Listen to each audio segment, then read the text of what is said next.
উদাহৰণ 9 প্ৰমাণ কৰা যে √3 অপৰিমেয় আমাৰ ইয়াত প্ৰমাণ কৰি দেখুৱাব লাগে √3 এটা অপৰিমেয় সংখ্যা এতিয়া আমি প্ৰমাণ কৰিম প্ৰমাণ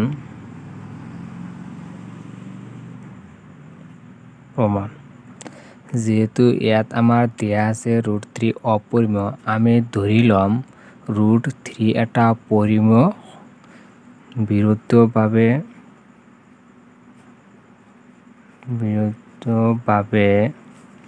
ধৰা হ'ল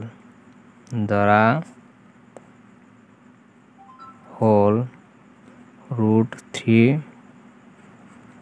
পৰিমেয়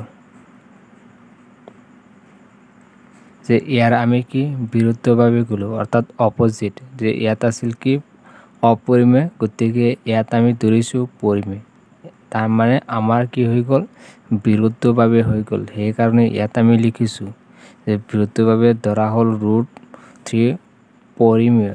যেহেতু √3 এটা পৰিমেয় সংখ্যা আমি পৰিমেয় সংখ্যা q বাই q আকাৰত লিখিব পাৰো যে √3 is equal a by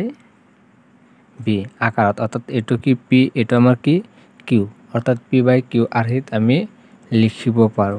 ইয়াত আমাৰ a আৰু b হল যে সহমৌলিক যত a আৰু b সহমৌলিক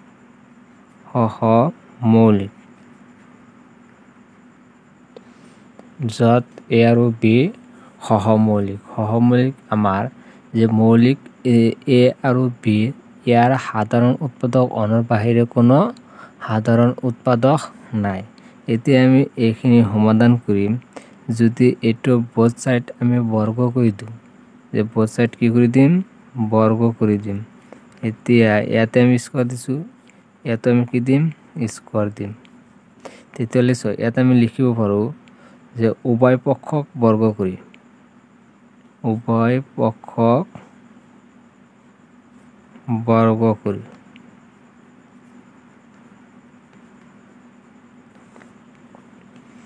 এতিয়া এটো স্কয়াৰ কৰিলে কি হ'ব 8 আৰু ৰুট ক্যান্সেল ইয়াত কি থাকিব 3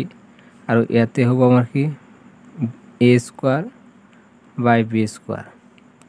এতিয়া এটো আছে কি হৰণ এফালে আহিলে আমাৰ হ'ব পূৰণ অৰ্থাৎ 3b square is equal a square এটো ইকুয়েশন নাম্বাৰ আমি অৰ্থাৎ সমীকৰণ 1 নম্বৰ দিলু এতিয়া চোৱা যদি কোনো এটা সংখ্যা ধৰি লোৱা ইয়াত আমাৰ যে 3 into 4 অর্থাৎ কিমান হ'ব 12 এই সংখ্যাটো অর্থাৎ 12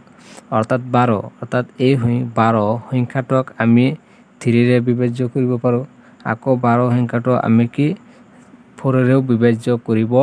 পাৰো বিভাজ্য মানে সম্পূৰ্ণভাৱে আমাৰ হৰণ যায় তেতিয়ালে এইটো এটা যদি আমি অখণ্ড সংখ্যা ধৰি লও আৰু b স্কয়াৰ যদি আমি আন এটা অখণ্ড সংখ্যা ধৰি লও এই দুইটা সংখ্যা কি ইয়াতে আমাৰ পূৰণ হিচাপে আছে এনেকুৱা ধৰণৰ কি আছে পূৰণ হিচাপে আছে এতিয়া এই 3 টো তেতিয়া হলে a স্কয়াৰ কি আমাৰ বিভাজ্য হ'ব এতিয়া আমি ইয়াত লিখিব পাৰিম যে a স্কয়াৰ 3 ৰে বিভাজ্য a স্কয়াৰ 3 ৰে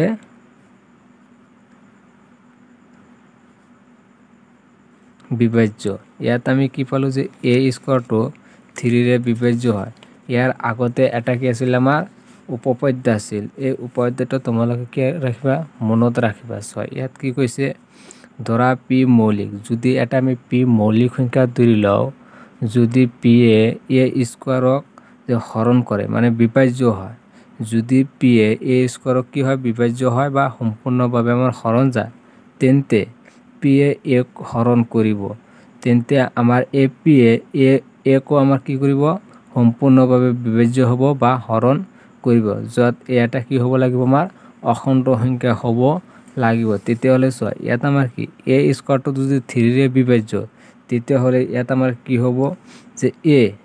a টো আমাৰ কি হ'ব 3 ৰে বিভাজ্য হ'ব অৰ্থাৎ a আমাৰ 3 ৰে বিভাজ্য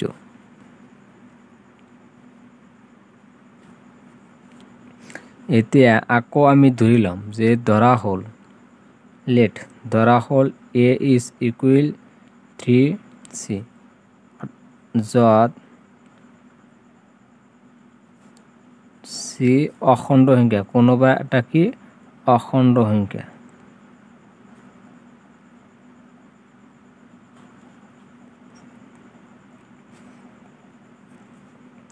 এতিয়া এর মান আমি কি কৰিম, এই সমীকৰণ অনত বহাই দিম।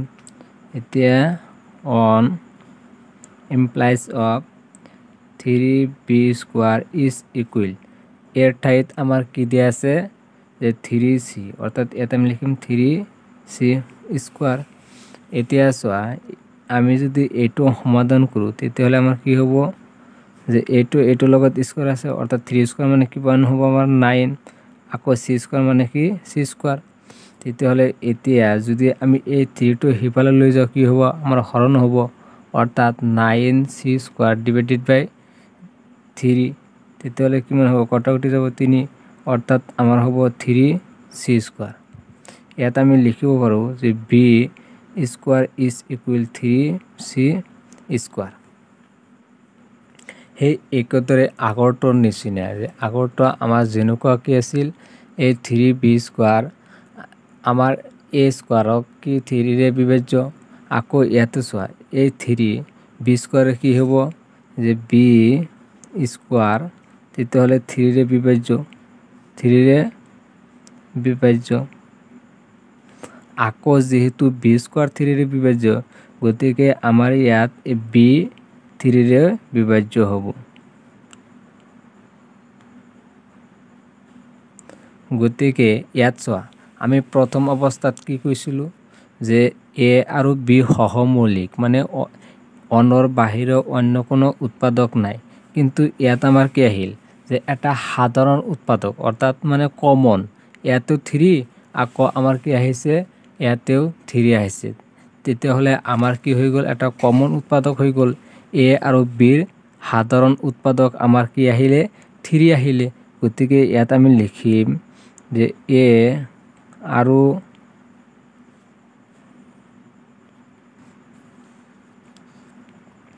bৰ সাধাৰণ উৎপাদক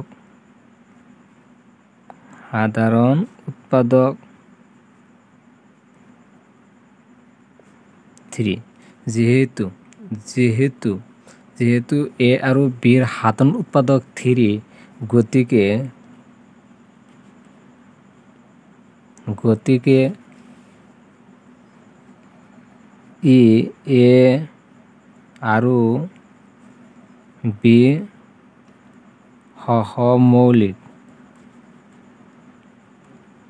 সহমৌলিক এই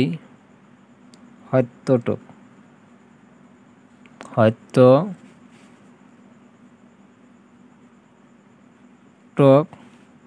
বিৰোধ কৰে।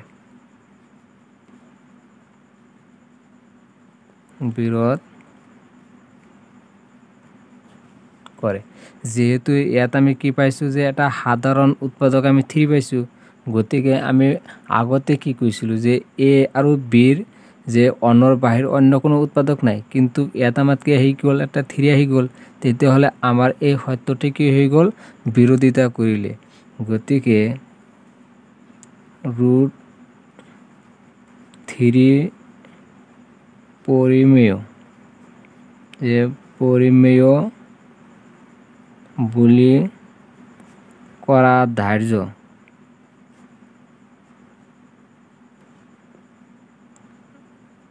ধাৰ্যটো অশুদ্ধ।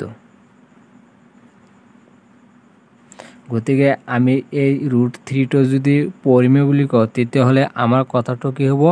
অশুদ্ধ হ'ব।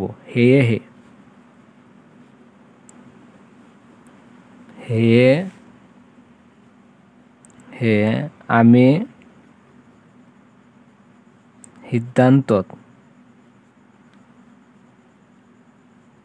সিদ্ধান্তত উপনীত হলো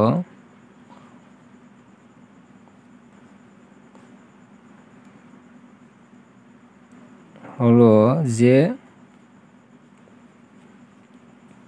√3 অপরিমেয়।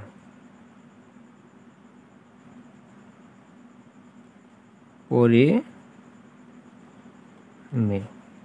তোমালোকে এইখিনি লিখিবা আৰু এইখিনি লিখিলে তোমালোকে সম্পূৰ্ণ নাম্বাৰ পাবা আমি আকৌ প্ৰথমৰ পৰা দেখাই আছো তোমালোকে এইখিনি লিখিলে